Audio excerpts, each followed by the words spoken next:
Hello, good morning guys. Ayan, nagluto tayo ng lagat ng ampalaya guys. Ayan.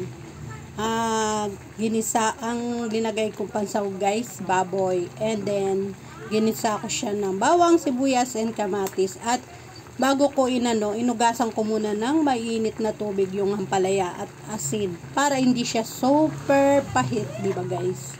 Ayan, pinapakuluin ko lang para bago ko siya lagyan ng itlog guys. 4 na itlog ang lalagay ko dyan. Ayan, pinapalambot ko lang yung ampalaya para lagyan na natin siya ng itlog. Tikman muna natin siya. Manyaman. Nilagyan ko siya ng alamang yung linutok kagabi, nag-isak ng alamang guys. Super yummy. So guys, ayan na ang ampalaya natin guys. Yan. Mamaya lagyan natin siya ng itlog guys. Yan. Ginisa ko yan. At kamatis. Linusaw ko muna yung kamatis bago ko siya linagay yung ampalaya guys. Yan. Palambutin muna natin yung gulay natin bago natin lagay yung itlog. So guys, babalikan ko kayo. Bye-bye muna. So guys, lagyan na natin siya ng itlog. Ayan. Ikalat lang natin yung itlog guys. Ayan.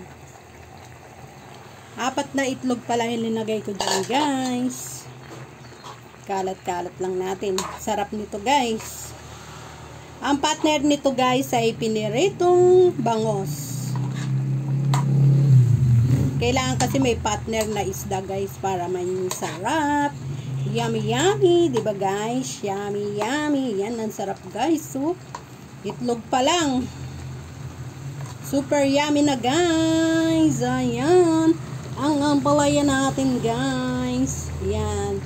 Ilulutuin muna natin yung itlog tapos syempre luto na. Luto na nun guys. So, yan. Tikman natin kung may masarap lalo kung lalagyan na natin siya ng itlog.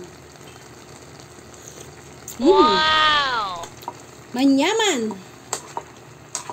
Manyaman guys! Ayan guys, ang lagat ampalaya guys. Ayan. Kailangan kasi wag gaanong ihaluin kasi para hindi siya papahit, sabi nga nila. Wag gaanong haluin para hindi siya mapahit, diba guys?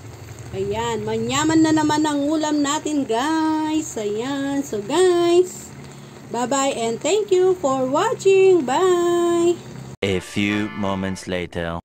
Ayan na guys, ang natin, finished product natin. Ito ang piniritong bangos guys. Ayan. Ayan. Ang natin, pinangat